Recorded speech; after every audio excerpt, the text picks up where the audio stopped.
अल्लाह ही अल्लाह किया करो, दुख न किसी को दिया करो, जो दुनिया का मालिक है नाम उसी का लिया करो। अल्लाह ही अल्लाह, अल्लाह ही अल्लाह, अल्लाह ही अल्लाह किया करो, दुख न किसी को दिया करो, जो दुनिया का मालिक है नाम उसी का लिया करो। अल्लाह ही अल्लाह, अल्लाह ही अल्लाह।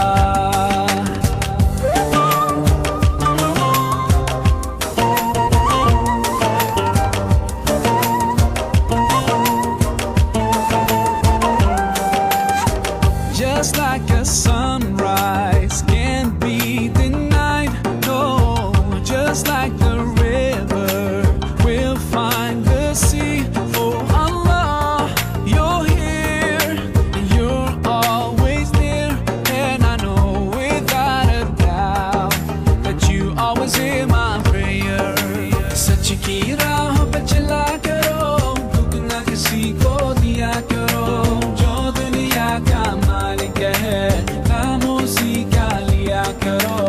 अल्लाह ही अल्लाह, अल्लाह ही अल्लाह, अल्लाह ही अल्लाह किया करो, दुख न किसी को दिया करो, जो दुनिया का मालिक है नाम उसी का लिया करो। अल्लाह ही अल्लाह, अल्लाह ही अल्लाह।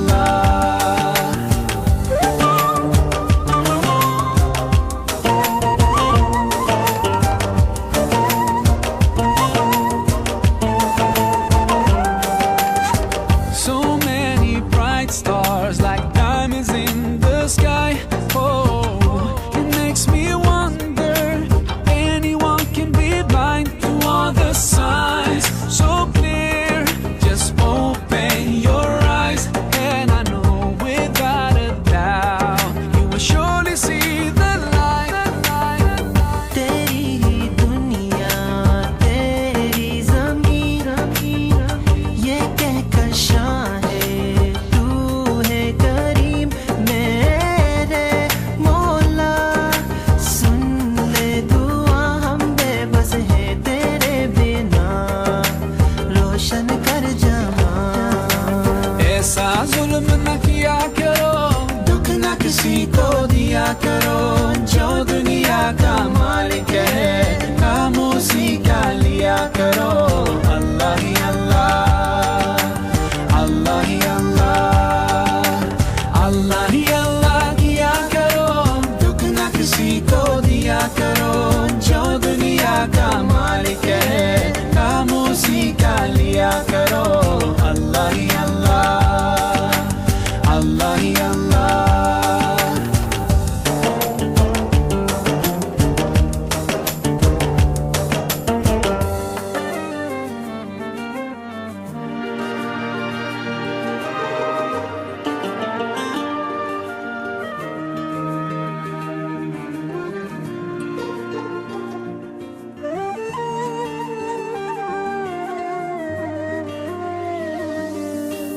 अल्लाह ही अल्लाह किया करो, दुख न किसी को दिया करो, जो दुनिया का मालिक है नाम उसी का लिया करो।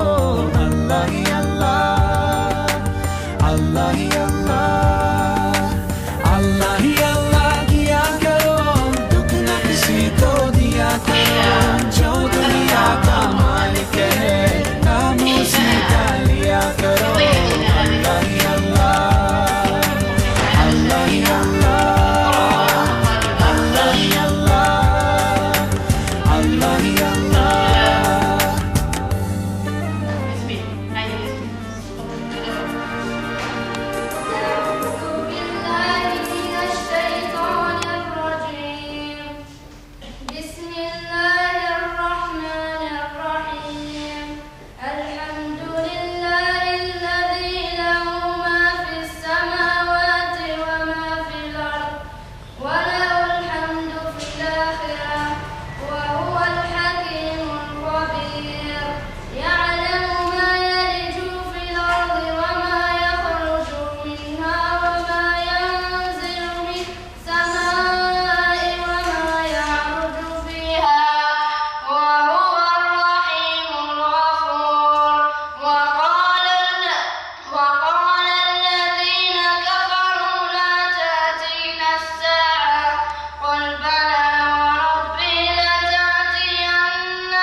ترحيبية لضيفتنا حتى نبدي لها مدى إنساء سيدي عيسى لهذه الضيفة الكريمة، فلتتقدم داودي خنساء بهذه الكلمة مشكور. بسم الله الرحمن الرحيم، والصلاة والسلام على رسول الله. السلام عليكم ورحمة الله تعالى وبركاته. نحمد الله عز وجل أن جعلنا اليوم المبارك في هذه الساعة المباركة مع هذه الوجوه التي نسأل الله عز وجل أن يباركها.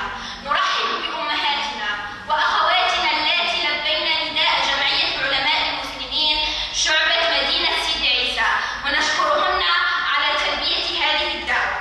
نعتذر نيابة عن أخواتنا الأخت سامية بن شايب المكلفة بالمرأة في المكتب الوطني لجمعية علماء المسلمين لعدم الحضور لأسباب عائلية طارئة. بالإضافة الأخت النائب حميد فاطمة الزهراء لظروف صحية. كما نعتذر كذلك عن عدم حضور الأخت الصحفية وهبة عماري لظروف مهنية طارئة. المهم والأهم هو حضور التي أقيم النشاط لأجلها الأخت الفاضلة نعيمة ماجد. ولكي ننتزع تساؤلات الأخوات وفضولهن عن سبب دعوة الأخوات السابق ذكرهن، نقول في عجالة عن الأخت النائب حميد فاطمة الزهراء المدعوة حبيبة، فإنها منذ خروجها من هذه المدينة لم تقطع صلتها بها، ولا زالت في اتصال وتعتز بها وتتواصل مع صديقاتها اللاتي ترعرعن معها في جنبات هذه المدينة. أما عن الأخت الصحفية وهبة عماري فهي كذلك تعتز بمدينتها التي ترعرع فيها والانتساب لها مع القاسي والداري، مع الرئيس والمرؤوس، عكس من تنكر بهذه المدينة. أما عن من أقيم النشاط لأجلها الأخت المذيعة نعيمة ماجد، فأستسمحها وأخاطبها بصيغة المذكر، فنقول لها: كن ملكا، كن وليا للعهد، كن أميرا، كن سلطانا، كن رئيسا للحكومة. مهما بلغت من مرتبة فلن تستطيع شراء حب الناس، وهذا ما فازت به الأخت نعيمة. ونحن إذ دعوناها أو كرمناها ليس لأجل أنها معروفة إعلاميا أو لأجل شقيقها اللاعب الدولي السابق والمدرب رابح ماجد، مع احترامنا لهذا الأخير، بل دعونا الأخت لمواقفها ودفاعها عن مقدسات هذه الأمة وهويتها. وكثيرون هم من يعتقدون بأن الأخت نعيمة ماجد كانت صحفية في الزمن الجميل وأقصيت بسبب دفاعها عن الحجاب. لم يتوقف نشاطها، لا بل الأخت استمر نضالها، فهي لا زالت تدافع عن مقدسات هذه الأمة، وهي في اللجنة الوطنية للدفاع عن غزة. ويكفي شرفا أنها ناضلت مع المجاهد الرمز الأستاذ عبد الحميد مهري صاحب مقولة: نحن في زمن الرداءة وللرداءة أهلنا، حتى أنها قالت عنه أنه الأب الروحي لها. ومرة أخرى أقول لكم مرحبا سيدتي في هذه المدينة المضيافة. نحن سعداء بك وبارك الله في الجميع. وشكرا. والصلاة والسلام على الصادق الأمين المبعوث رحمة للعالمين. إنه من دواعي سرورنا أن نجتمع بمن صدق فيها قوله تعالى: ويرفع الله الذين آمنوا منكم والذين أوتوا العلم درجات. صدق الله العظيم. فيطيب لنا أن نزف إلى النساء الفضليات تحية عطرة يعبق من شذاها أو تعبق بشذاها بأزكى وأعطر الرياحين وأجمل العبارات تليق بقامة إعلامية رائدة لم تثني عزائمها ريح الأزمات. امرأة ساغت من صبر آسيا وهي تناجي ربها في الصحاري والفلوات: رب ابني لي عندك بيتا في الجنة. اختارت الجار قبل الدار، فأنبتها ربها نباتا حسنا، فكانت أجمل المذيعات. صمت عفافك بالحجاب، مشيت على نهج الكتاب، سرت على سنن التقى أو على سنن التقى. وإذا سئلت كان الجواب: إن العفاف أمانة لا تباع. رميت وعاء التبرج جانبا واقتبست لبست الوقار ومن لبست الوقار تهاب، لبست الوقار ومن لبست الوقار تهاب، لبيت نداء ربك نعيمة، لبيت نداء ربك ومن لباه له حسن المآب. أيتها القامة الإعلامية الرائدة يا من حملت في طيات نفسك جرحا دفينا ووطنا نبكيه كل حين ووجع الأمة فلسطين. إذن باسمي وباسمكن نرحب بضيفتنا نعيمة ماجر، وكنا نود أن نرحب بحميد فاطمة ووهبة ونتشرف بلقائنا، ولكن عسى في ذلك أن يكون خيرا، التي تربت أو اللواتي تربينا في هذا البلد ولم يتملصن ولم يتسلتن من أصولهن، بل بغينا يحافظن على هذه الأصول، ونقول حللتن أهلا ونزلتن سهلا وطبتن وطاب ممشاكن، وجعل الله لكن بكل خطوة من خطواتكن لهذا البلد الطيب قدما إلى جنات النعيم. أهلا وسهلا بالحاضرات، أهلا وسهلا بنسائنا وهذه الوجوه النيرة والقلوب الطيبة.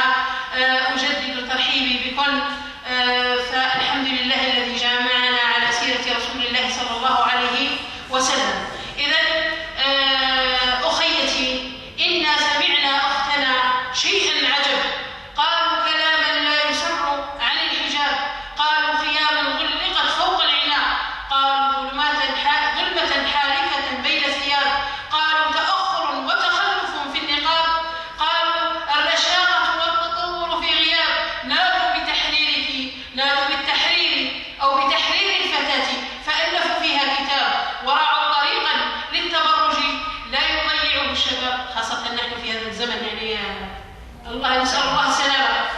يا أختنا هم الساقطون إلى الحضيض إلى التراب، يا أختنا صبرا يذوب ببحره كل صعاب، يا أختنا فيك العزيمة، فيك النزاهة، فيك الثواب، هذا ما قاله الشاعر فيك، أمثالك، لكن ليس اللباس ولا الحجاب حاجزا على تحقيق ما تصبو إليه المرأة المسلمة، المرأة الجزائرية، المرأة في سيدي عيسى إن شاء الله.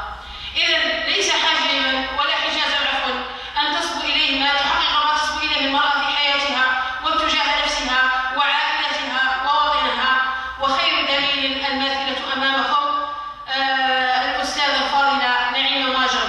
إذن تكريما واحتفاء بها تتقدم الطالبة داودي الخنساء بإلقاء مقطوعة شعرية نعيمة قومها ونضال عمر، مثال من كلمات الجزائر، ويذكرك الأثير بكل فخر، ويمتلئ الفضاء من المفاخر، لسانا للجزائر كنت يوما ولبراس الفضيلة والمشاعر، تحية كاتب ليست مديحة ولكن اعتراف من ضمائر بأن الدهر لا تخلو رباه من الفضلاء والقلب المثابر. سلام الله سيدتي نعيمة، وألف تحية مني ومن ألف شاعر. سلام كفاح بالإذاعة بات رمزا، ونطق الحق في تلك المنابر، ألا لا خير في قلمي إذا ما تعامى أو تنكر للمآثر، وفي بلدي شموس ظاهرات إذا ما شئت يوما أن أفاخر، ومن لم يعترف للناس فضلا فليس لربه أبدا بشاكر. لا تبقى ولا توفي نعيمة ماجر حقها إلا أن نقول لها صوني جمالك بالحجاب الداني، ودعي الثياب الطويلة الأردان، يرضى عليك الاحتشام مهابة. يعني شوف الله سبحانه وتعالى حينما يختار الأمر لا يختار على يعني تفكير إنساني، إنما الله سبحانه وتعالى حينما اختار لنا الحجاب والله اختاره يعني عن حق. صوني أو ضفي عليك الاحتشام مهابة، فخذ الموعظة من ذوي العرفان، وتستري أختاه إنك درة لا تشترين بأبخس الأثمان، كوني كاللؤلؤة نغوص لصيدها في البحر عن شغف بكل تفاني. أخواتي في الله، يعني كان اقتراح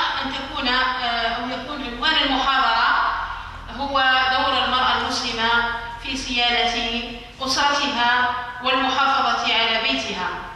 ولكن والله ارتأينا أن دور المرأة لن يبرز ولن يظهر هذا الدور للمرأة المسلمة المتحجبة إلا إذا كانت امرأة إيجابية أو مرأة إيجابية. فلذلك وددنا أن نتكلم على إيجابية المرأة، وقد يتبادر إلى ذهن المستمع الكريمة لماذا نتحدث عن المرأة الإيجابية وما هي الإيجابية التي نقصدها، باش تكون المرأة مرأة كما كانوا يقولوا أمهاتنا الفضليات ربي يحفظهم لنا إن شاء الله، ما تولي الحرة حرة حتى نبيعوا الشيء في الفاير ولا كيفاش يقولوا، والله ماني عارف الحاجة تذكرين بها. يقولوا ما تكونش المرأة حتى يولي الشيء الحراير حتى يولي الشيء فضل. صحيتي ربي يجازيك خير إن شاء الله. إذا إحنا وقت نقولوا للمرأة عندها دور إلا إذا تفقهنا في معنى إيجابية المرأة. إذا ما هي إيجابية المرأة التي نقصدها وما هي المرأة التي نود أن نخاطبها؟ إذا المرأة هي طاقة عظيمة وقوة كبيرة في الخير وفي الشر، فإن استغلت للخير كانت محضنا لتربية الأجيال وتخريج الأبطال. هي مدرسة كما قال بها الشاعر: الأم مدرسة إن أعددتها أعددت شعبا طيب الأعراق. وإن أهملت إلى طيارة الفساد والفتن كانت كذلك بالمقابل هي معول لهدم الأمة الإسلامية.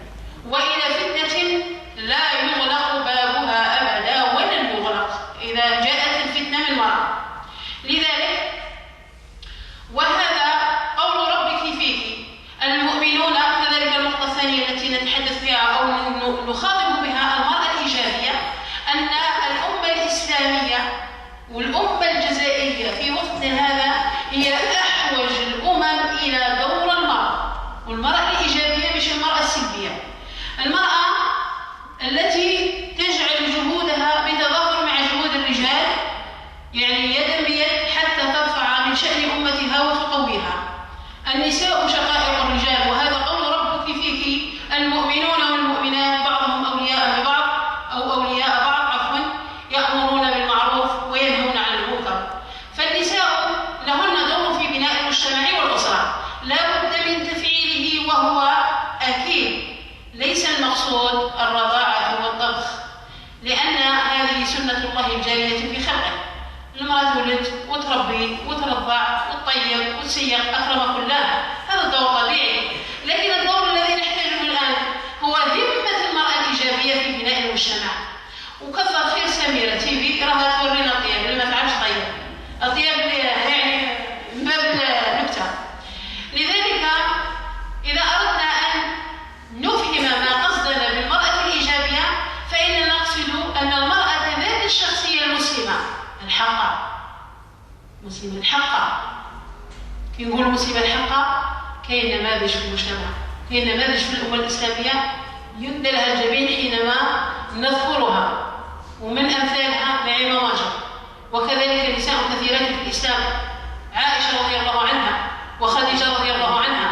ضربت الأمثال النساء في التاريخ وأنصفهن التاريخ، فبقينا في ذكر التاريخ إلى أن يرث الله الأرض ومن عليها.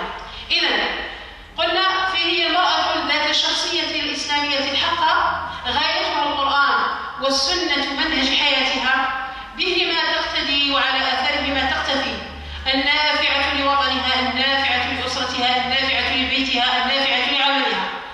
لازم ولابد أن نذكر نماذج وصورا لهذه المرأة الإيجابية. باش نكون أنا مرأة إيجابية لابد نعرف شو نكون أنا. إذا كنت على مستوى الطلابية فأكون طالبة للعلم حريصة عليه، باش نكون امرأة إيجابية، ما نكونش طباخة وعالمة، لأن إحنا ما نفرقوش الكثير بين العلم الدنيوي والعلم الشرعي. لازم نكون في العلوم الدنيوية ذات مكانة وفي العلوم الأخروية كذلك. إذا اثنين المرأة الإيجابية ذات لسان مسؤول، ذات لسان مسؤول ومقام. الأخوات لهم في مناصب يعني في الدولة وجب عليهن أن يكن مسؤولات عن كل ما يقال، يعني كلمة الحق لا يمنعها حياؤها عن تعليق أو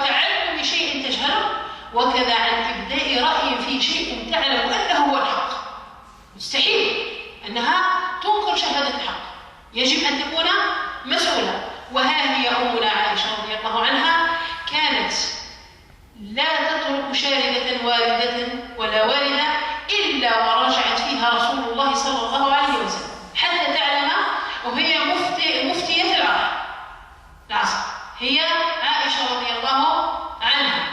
وشهادة ابن أم مكتوم موجودة في كتب السير عن عائشة رضي الله عنها. المرأة الإيجابية تتميز في الدور التفعيلي أو تفعيل الدور أو دور الأمر بالعلم والتعلم وترشيد كل الأماكن التي تعنى بالمعرفة أينما كانت وحيثما وجدت، فلا تبخل بعلمها ولا بجهدها ولا بفكرها. إذن المرأة الإيجابية تدرك أن العلم أو العمل لهذا الدين وهذا الوطن وهذه الأسرة اللي نديروا مقارنة دائما نهضروا على الأسرة والله المرأة في الأسرة نحطها بين حاضنتين، تعنى أن المسؤولية هي مسؤولية الجميع، وهي اللي راح تخرج الذكر هذا الذي يكون في يوم من الأيام مسؤولا، وكذلك بمساواتها هي كامرأة. فلقول الله سبحانه وتعالى المؤمنون والمؤمنات بعضهم أولياء بعض يأمرون بالمعروف وينهون عن المنكر. ولم يخص الله عز وجل واجب الأمر بالدعوة أو بالمعروف للرجال فقط، إنما جعله سيان نساء ورجال، وهو ما نستشعر به مسؤولية المرأة الإيجابية، ونتعرف حق المعرفة عن دورها ونعرف حق المعرفة الداركة العارفة العالمة والمطبقة لقول ربها سبحانه وتعالى: ومن أحسن قولا ممن دعا إلى الله وعمل صالحا. صدق الله العظيم. ويكون ذلك في جميع المجالات. أخيتي، إذا كنت في بيتك أو في المؤسسة أو في الإدارة أو في البرلمان فلك واجب ودور يجب أن تأخذيه، ويجب أن تأخذي مسؤوليته على عاتقك. إذن من خصائص ومميزات المرأة الإيجابية، يعني كلنا يعني نبحث عن ما هي المميزات التي تجعلني ذات فعالية في المجتمع. يعني أيا كنت، في بيتي، في مجالي، في علمي، في مؤسستي، في جامعتي، كيف أكون إيجابية؟ المرأة الإيجابية ملتزمة بشرع الله، وهذا ما يعني نعاني منه. يعني لاحظوا في غمرة الحداثة والعصرنة كيف يعني هي منساقة شاباتنا المسلمات إلى ما لا يرضي الله، يعني في أزيائهن ولا في كلامهن ولا. إن شاء الله نسأل الله سبحانه وتعالى أن يرجعهم إلى جادة الحق. المرأة الإيجابية امرأة موحدة، وكذلك مستسلمة لله طائعة له راضية به، كذلك تعنى بالمبادرة إلى الخيرات وترفض التبع، وكذلك ليست إمعة، مستثمرة لوقتها وجهدها فيها استثمارا علميا ثقافيا، استثمارا للمواهب والطاقات، استثمارا لمحاربة أعداء فطرتها وحيائها واحتشامها. وما أختم به كلمتي هذه: أخيتي، يجب أن نعرف عوائق ومثبطات وموهنات الإيجابية التي نريدها للمرأة المسلمة عموما والمرأة الجزائرية على وجه الخصوص، لأن والله أستبشر فيكن خيرا، وخاصة طالبات الجامعيات اللواتي سوف يحملن مشعل الأمة الإسلامية على عاتقهن، وهن أمهات المستقبل، أنهن تفطن إلى ما يحاك ضدهن من مؤامرات وعداوات وبناء الفتن وإشعال فتيل الفتن. نرجو الله سبحانه وتعالى أن يجعلنا من اللواتي يطفئن الفتن ولا يحمنها. آمين يا رب العالمين. إذن أول شيء باش العوائق اللي تخليك أن تكوني إيجابية هي كثرة الذنوب والمعاصي. والله لا أستحضر البيت، سألت وكيل عن سوء حفظي فأرشدني إلى ترك المعاصي. ألا إن العلم نور، ونور الله لا يوهب لعاصي. يعني شهادة المفروض يعني نعلمها. والله واجبنا يعني دورنا في المجتمع كبير كبير كبير. شوفوا احنا ما نحوش دور الرجل باش يعني هاو معنا راجل باش ما يحرشش علينا. دورنا أكبر من دور الرجل، لأن بيك انتي والله بيك انت خارجين هنا. لا اخيت ايش قلتي لي ولا مسمع؟ ولا قائمة بدون رجل. اكيد، ولكن نريد الرجال كما نريد النساء، لان ليست كل امرأة امرأة وليس كل رجل رجل. ان شاء الله احنا نحوسوا الجزائر تكون الجنة سعيدة، وإحنا كلنا أمل بأن الجزائر ما زالت تلد نساء ورجال، ما زالت تلد أبطالا مثل نعيمة ماجر، فلتتفضل مشكورة.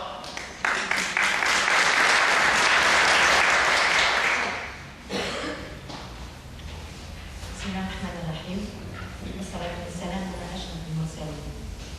أحييكم أخواتي الفضليات، وأحيي هذه الوجوه الصبوحة التي استقبلتني بهذه الحفاوة التي أعتز بها.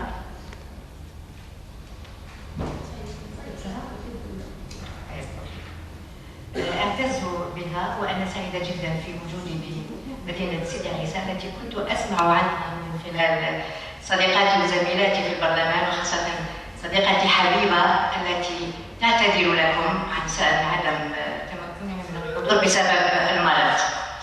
ولا أنسى أن أشكر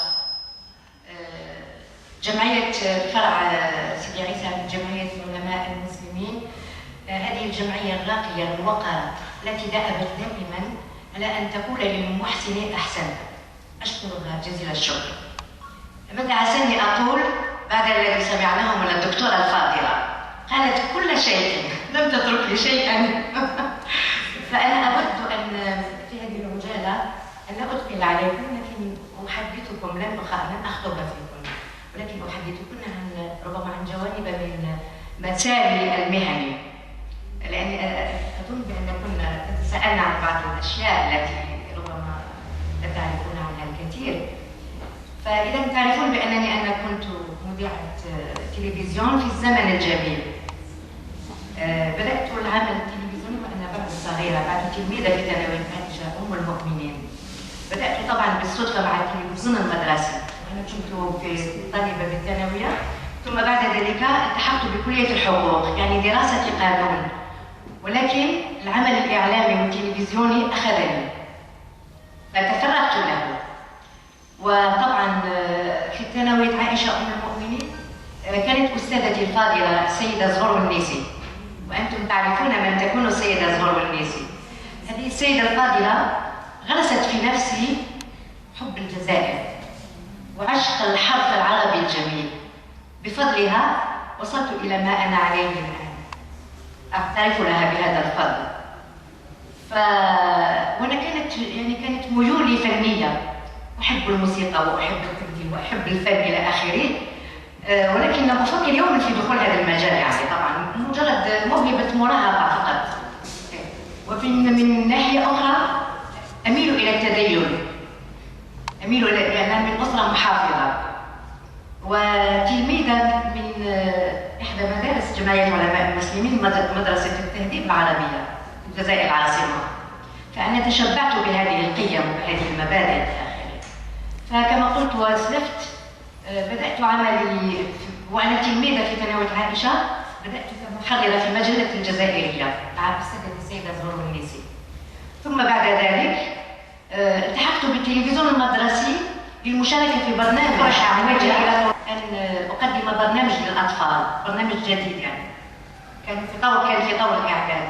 البرنامج هذا اسمه الحديقة الساحرة.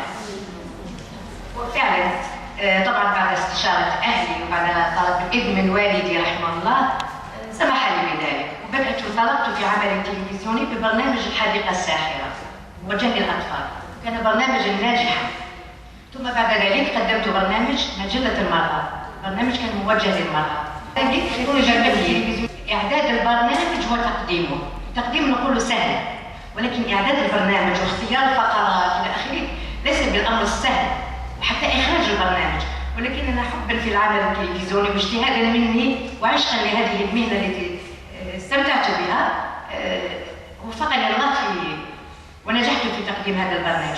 وكررت السبحة وقدمت برامج أخرى. ثم بعد ذلك طلب مني أن أكون مذيعة ربط، يعني مذيعة ربط تقدمين فقرات البرنامج.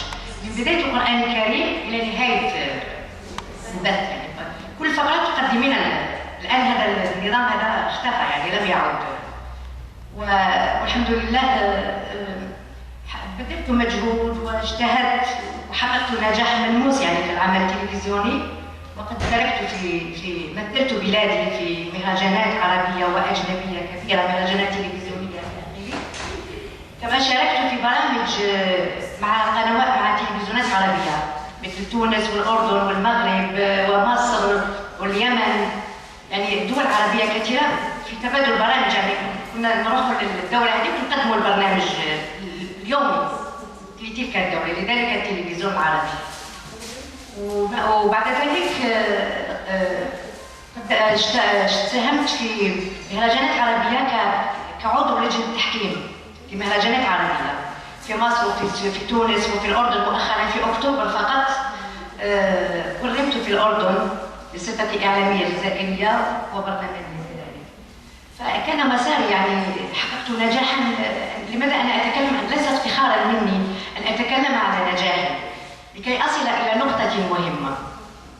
ففي قمة نجاحي وعملي وعطائي، يعني في قمة الشباب والعطاء والاجتهاد والنجاح ومحبة الناس والتفافهم بي وإعجابهم إلى آخره، قررت أن أتحجب، لأن الحجاب لم يكن شيء جديد، يعني كان في ضميري، ولكن ربما لم تكن لي الشجاعة فكنت مسافرة يعني فرحانة بحالي والجمال والآن الكوافير وكذا، ولكن قررت أن أتحجب بدون سابق إنذار. كنت في أول يوم من شهر رمضان الكريم كنت ذاهبة إلى العمل، كنت مقدمة الفترة المسائية، يعني تجي بعد الساعة 8 مساء. حضرت حالي وشرت شعري والمكياج وكذا، كنت خارجة للعمل صدت خمار قدامي. يعني أنا كنت جايبته من مصر، خمار للزينة يعني مش خمار، والله ما فهمت كيفاش جا قدامي وانا موجود في حالي باش نروح. صدته قدامي، ما جبته أنا ولا حطوكش واحد ولا ما لا أذكر. المهم أنه الخمار كان موجود قدام عيني، خزرت فيه ورفدته وحطيته راسي. يعني عملت حجاب يعني ملتزم، مش أنا متعودة، لأنه كنت متعودة في السابق إنه في مناسبات دينية كالمولد النبوي الشريف أو حاجات هكذا دينية نحط خمار رمزي فقط لرمزية المناسبة، ولكن المرة هذه حطيته خمار ملتزم يعني بدون ظهور أي شعر أو كذا، يعني يبين إنه خلاص ذهبت إلى العمل. وأنا بيني وبين نفسي قررت إنه خلاص اليوم أنا أصبحت محجبة والحمد لله. ذهبت بالخمار، ولكن الناس تفاجأت، كلموني تليفون ما انقطعش، هناك من يشجعني وهناك من ينتقدني، هناك من النساء تقول لي وش ما هذا الكرنفال؟ إحدى السيدات قالت لي ما هذا الكرنفال؟ قلت هذا الكرنفال هو سيكون لباسي في المستقبل يعني لاحقا.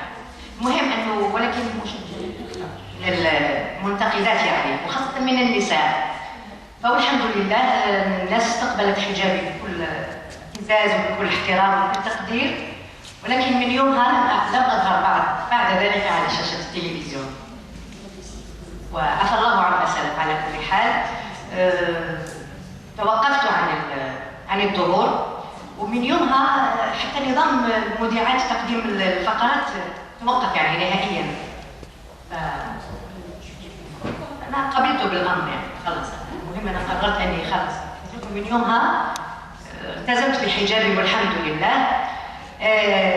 أردت أن أصل إلى أنا مش نتفكر الماضي ولا فقط بس باش نوصل إلى نقطة أنه سيدتي الفاضلة، أنت المرأة الأصيلة الملتزمة بدينك المتمسكة بحجابك. حاجة ما تخوفك، لأنه التزامك أصالتك بحجابك ما رايحاش تمنعك من أنك تصل إلى المراتب العليا أو المناصب الراقية في المجتمع، يعني حاجة ما تمنعك. أنا لما توقفت بإرادة صادقة وما كنت نفكر أني نعمل خبطة صحفية أو لأني كنت ناجحة في عمل، يعني ما كنتش وصلت إلى سن يعني خلاص راح يحبسوني وراح يستغنوا عني، يعني كنت في قمة الشباب والعطاء، يعني كانت مازال الأيام قدامي إنه إيه. فالتزمت بديني والتزمت بحجابي والحمد لله، ولكن الله سبحانه وتعالى كان محضر لي حاجة أخرى سبحان الله.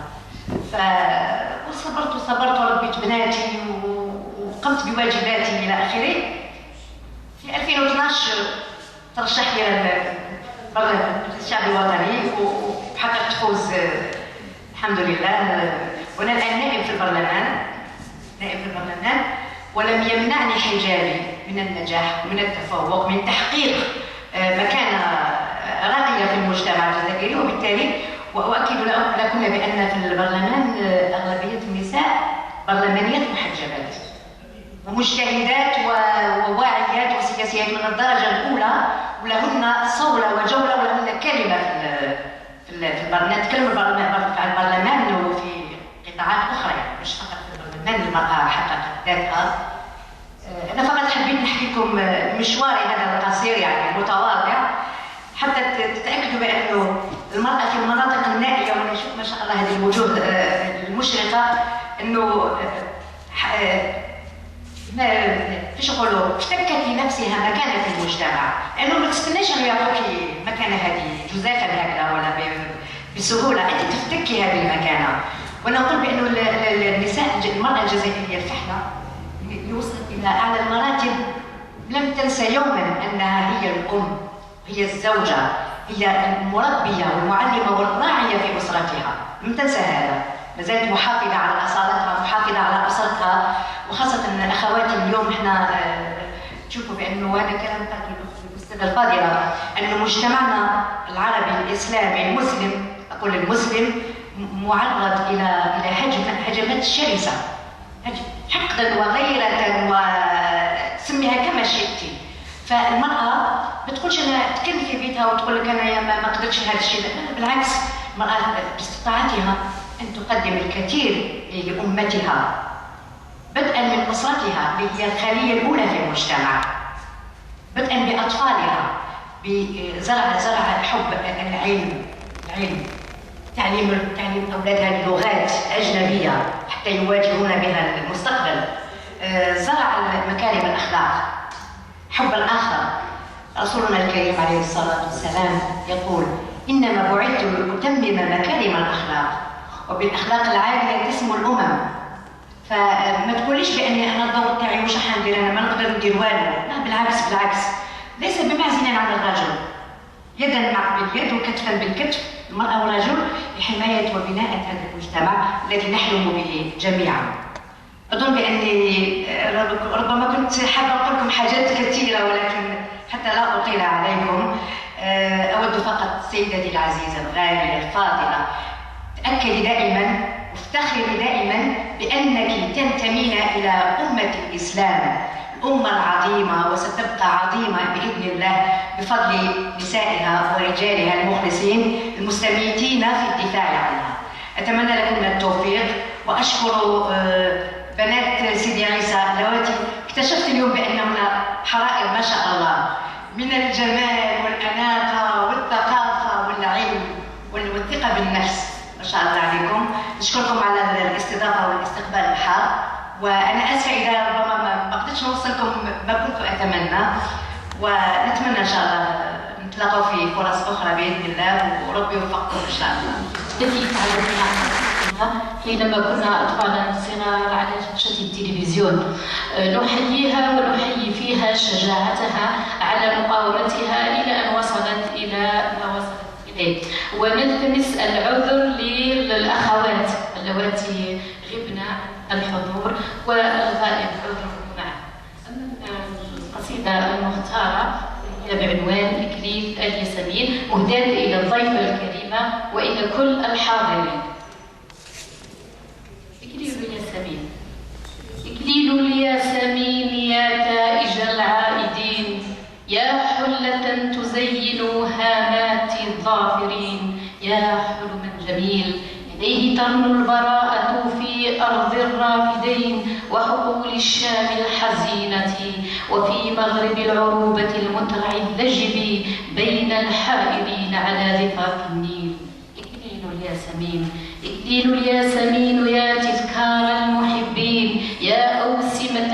للفائزين يا بسمة الروض عند الأصيل، أستحلفك أن تجيب، أستحلفك بأسمى معاني الياسمين. ما بال العروبة تجر أذيال خيباتها عبر السنين، ما بالها كعشواء تخبط ذات الشمال وذات اليمين ماضية في حداد طويل، ما بالها لدربها لا تستبين، ما بال كل من آمن بعطر الياسمين في بلاد التوحيد والموحدين وفي شام الياسمين قد عب من سواد ليل ثقيل. نسي أم أنسي أم تناسى حبر الدواوين وألحان الشهداء الهاتفين بمجد العروبة الأصيل في أيامها البيض، في منمنمات العيسى وباقات نزار شاعر المخلصين. إكليل الياسمين، ما بال ليل العروبة كلف طليل يشتد وقت ظلمته على فلسطين، قلب العروبة المفجوع منذ مئات السنين ينهشه الحصار ينهشه الحصار ويجلد بالحديد والنار يدميه التكبيل. يا إكليل الياسمين، يا إكليل الياسمين، هذه دمشق تؤبن أسدها الرابضين وترثي من بات في باهي المساجد مستشهدين، والمنائر والصوامع والمآذن والمحاريب تبكي الثكلى والوطن والمغدورين والمعنى الثقيل. إكليل الياسمين، هذا حدث في الغابرين يوم تاه إخوة يوسف في ظنهم الظنين وتناهبوا القضية وضيعوا رسالة الراشدين مصيحين لكل بخيل. إخوة يوسف في الجب ألقوه وانصرفوا غير آبهين، وأبناء يعقوب لما من الفتن رموهم وولوا مختبطين فرحين بأوبة داحس والغبراء والفسوس اللعين، وعطر منشر الملوح في سماء العولمة ينذر بالوبيل. متى يا عطر الياسمين تضمخ قلوب أبناء العروبة المتناحرين ليقبر صوت الرصاص في سجين ويلتئم جرح الإخوة التائهين ويطهر الوطن من براثن الفتن وأدران العميل. متى يا عطر الياسمين يخرص صوت الرصاص اللعين وتزهر العقول بحكمة الراجحين، فتهتدي العروبة باليقين ويغرس أبناؤها بازقات السن ليطرح حلو المواويل. متى يا إكليل الياسمين. شكرا لكم على حسن الاستماع. وتزيد سعادتي أكثر وأكثر حينما أرى بينكم هذه الوجوه الطيبة من أبنائي وبنات وطني، إنها نعيمة، فنعمت حياتها إن شاء الله. فأقول إنها وليس من الغريب، إنها سليلة امرأة عظيمة، امرأة عربية، بل أقول امرأة جزائرية. هذه المرأة التي قالت فرنسا في الأحقاب الماضية، قالت فرنسا كيف بامرأة جزائرية جهلناها وجوعناها تخلق رجالا عظام، تخلق رجالا يحبون الوطن، كيف بهذا؟ فلقد جن جنون الفرنسيون لذلك. كيف لهذه المرأة التي فعلنا فيها الأفاعيل، كيف بها ولم نتركها تعرف إلا طهي الطعام، لما نقول بالدارجة طهي الكسرة. كيف بها أن تخلق رجالا يهرعون إلى الجبال ويدافعون ويعرفون ويحبون حبا جما الجزائر. فاستحضر قصيدة جميلة جدا قد لحنتها، إنها لتائلة بنت الريف من المسيلة، يعني من المنطقة، وهذه القصيدة لحنتها وهي تعبر عن ما في خاطري. تقول القصيدة: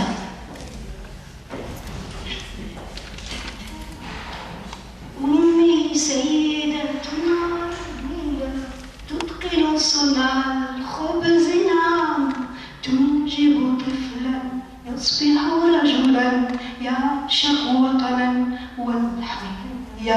أمي سيدة جزائرية تتقن صنع الخبز، نعم تنجب طفلا يصبح رجلا يعشق وطنا والحرية. أمي سيدة جزائرية، أمي سيدة جزائرية، أسمع صوتا أمي تغني لي أغنية، أسمع صوتا أمي تغني لي أغنية. أمي تفهم كيف يكون الوطن حرا، أمي تفهم كيف يكون الوطن حرا. أمي غنت وطني وطني وطني، أمي غنت وطني وطني وطني، مواويل شعبية. أمي سيدة جزائرية، أمي سيدة جزائرية.